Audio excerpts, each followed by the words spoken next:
Bimbo, I don't even know who owns this pregnancy, she said. I don't know if it's for Tayo, Ikenna, or Obinna. Then she whispered, I just need to keep up the act so that I can get married and Ayo can be the father of my baby. See problem.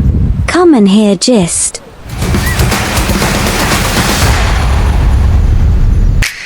Mama Bola is Ayo's mom and Ezinne's mother-in-law. And she, just like every other African mother-in-law, has been expecting a grandchild since Ayo got married 7 years ago. But till now, none. Mama Bola is getting impatient. She has even tried. Many African mothers-in-law would have used broom or cutlass to chase the lady out of the family a long time ago. You know, in Africa, if a couple is unable to bear children, it's the wife's fault. Mama Bola has been urging her son to take another wife, one who could provide him with an heir.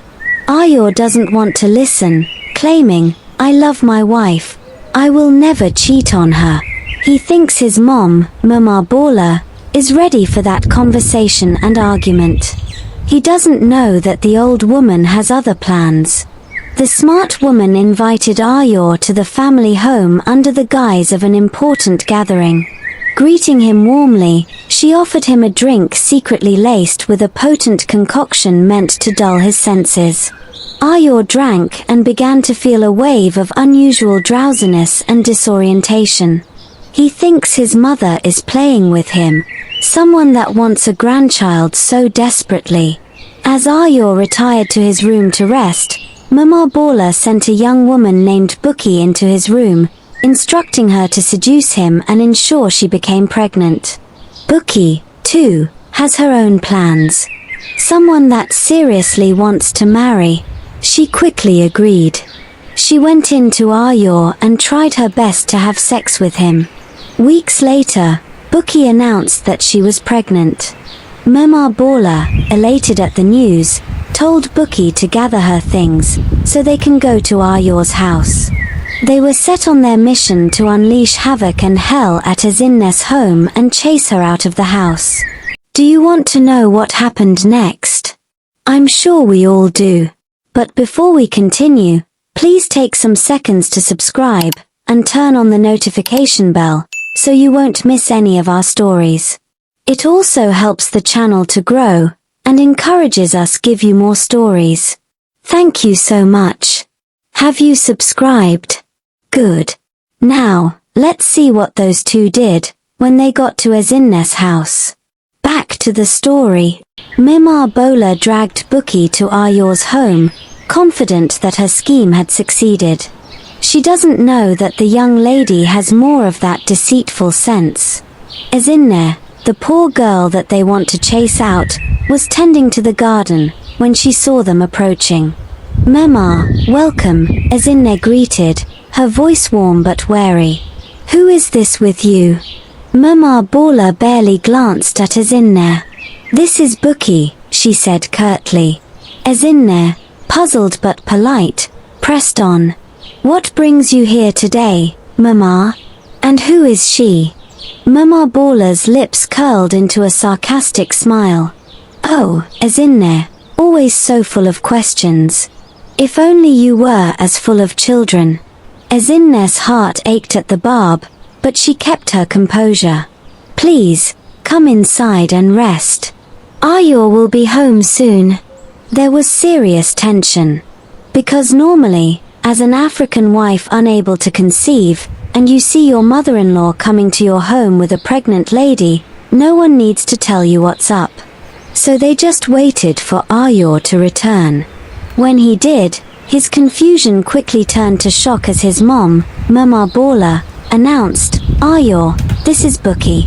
She is carrying your child. Ayo, stunned, denied knowing Bukky. I don't know this girl. I didn't do anything with her. Mama Bola was just looking at him. In her mind, she was like, you think we are playing here? She pressed him to accept responsibility. How would you know when you come to the village to enjoy yourself with different girls, here and there? She's pregnant for you and you must accept responsibility. Ezinne, her heart breaking, tried to maintain her composure. Ayo, is this true? Mama Bola replied, it's very true. It is what it is. Looking at Bukky, she said, my daughter, go in and rest. Don't stress yourself. Ezinne left the house in tears and went to her friend Chisom for emotional support. The poor girl poured out her heart, recounting the events that had unfolded. I don't know how to handle this, Chisom. My mother-in-law is determined to bring this woman into our home. Ayo swears he doesn't know her, but how can I be sure? Chisom listened intently, offering her a cup of tea. Remember, Ezinne, you've been through difficult times before. You must be patient and strong. If Ayo says he didn't touch her, maybe you should trust him. But how can I? Ezinne's voice trembled. The other time, it was the chatting. And he was lying to me until I caught him when I chatted him pretending to be Titi. I forgave him then, only to find myself in this nightmare now. You need to be patient, Ezinne, Chisom advised.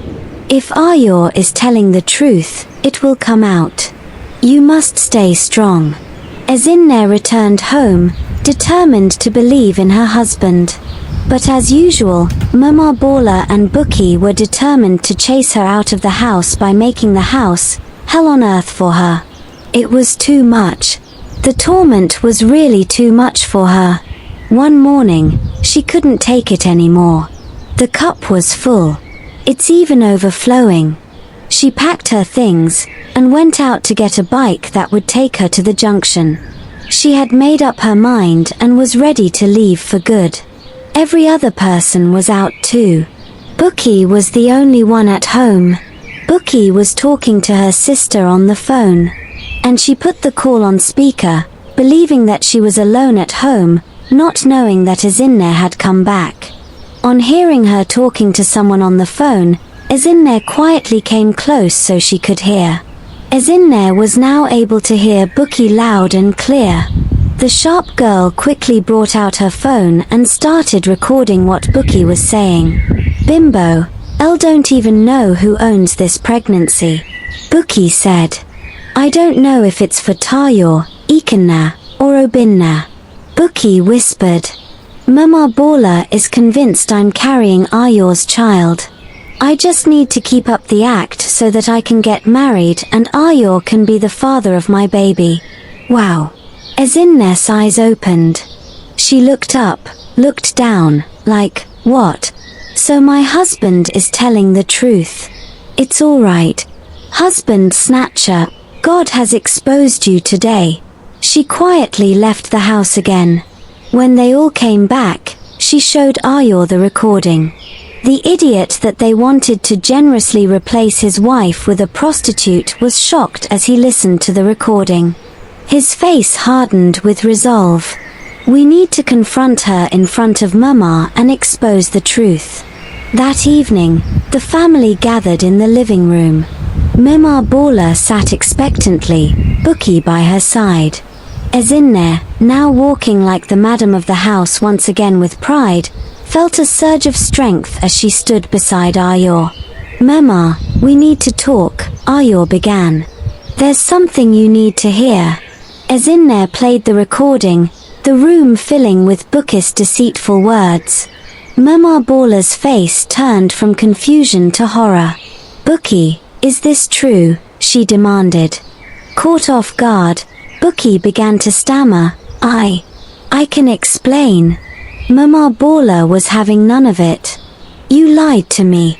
Imagine. And I thought you were a good and reserved girl. Imagine the number of names you were calling. Mama Bola continued angrily. My son's name is not even among them. And here you are, in his house, warming up to become his wife. You better get out of here now before I pour you hot water. Normally in Africa, hot water is another thing mothers used to chase people out of their homes. They can go and put on the gas, boil water, make it very hot just because they want to chase someone away. At the end, the water won't even touch the person. Bukky quickly ran. Even she knows Mama Bola wasn't playing with her. As the tense confrontation in the living room concluded, the air was thick with unresolved questions. Ayo, still reeling from the revelation, turned to his mother. "Mama, I need to understand something," he said, his voice steady but firm. "How did this happen? How could I have been with this girl without knowing it?"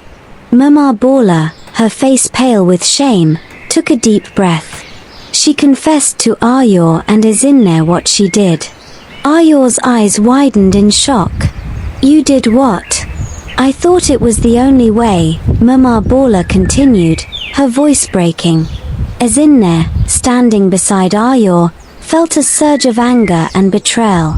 But seeing Mama Bola's genuine remorse, she held her tongue.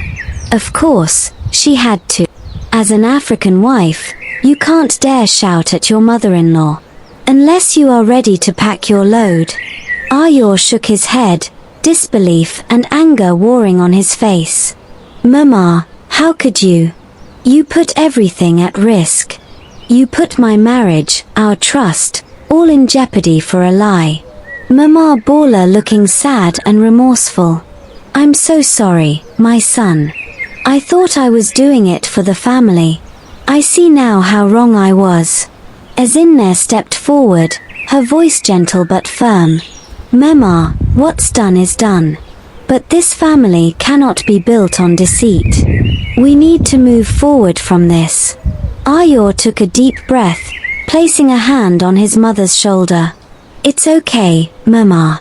But you must understand that this can never happen again. We just have to wait on God, and not taking matters into our own hands." Mama Bola nodded. "I understand. I will do whatever it takes to make amends. I promise to respect your choices and support you both." With the truth out and apologies made, Ayo and Ezinne felt a weight lift from their hearts. It would take time to heal, but they were committed to rebuilding their family with love and integrity. And Mama Bola, having learned the hard way, vowed to cherish the bond they shared and to never again let her desperation cloud her judgment. She then blessed both of them. And she returned to the village the next day. Her mission aborted. And so, this tale leaves us with several important lessons. But let's talk about two. 1. Desperation is bad. Desperation can lead to poor decisions and harm, as seen with Mama Bola. In her intense desire for a grandchild, she drugged her son Ayo and involved Bukky in a deceitful plan to get pregnant. Bukky, who was also desperate to pin her pregnancy on someone, saw it as an opportunity to get a father for her baby and marry. This caused immense family turmoil and strained relationships, damaging trust and harmony. This story shows how acting out of desperation can lead to regrettable actions and hurt those we care about. 2. Patience and resilience pay off. Ezinne trusted Ayo and was very patient, even though it wasn't easy for her. This was crucial in uncovering the truth. If not for her patience and resilience, Bukky might have succeeded in deceiving Mama Bola and Ayo and secured her place in the family. Thus ends our story. What else have you learnt from the story? Leave your thoughts in the comment section. Please don't forget to subscribe and turn on the notification bell, so you won't miss any of our stories. Until next time, bye.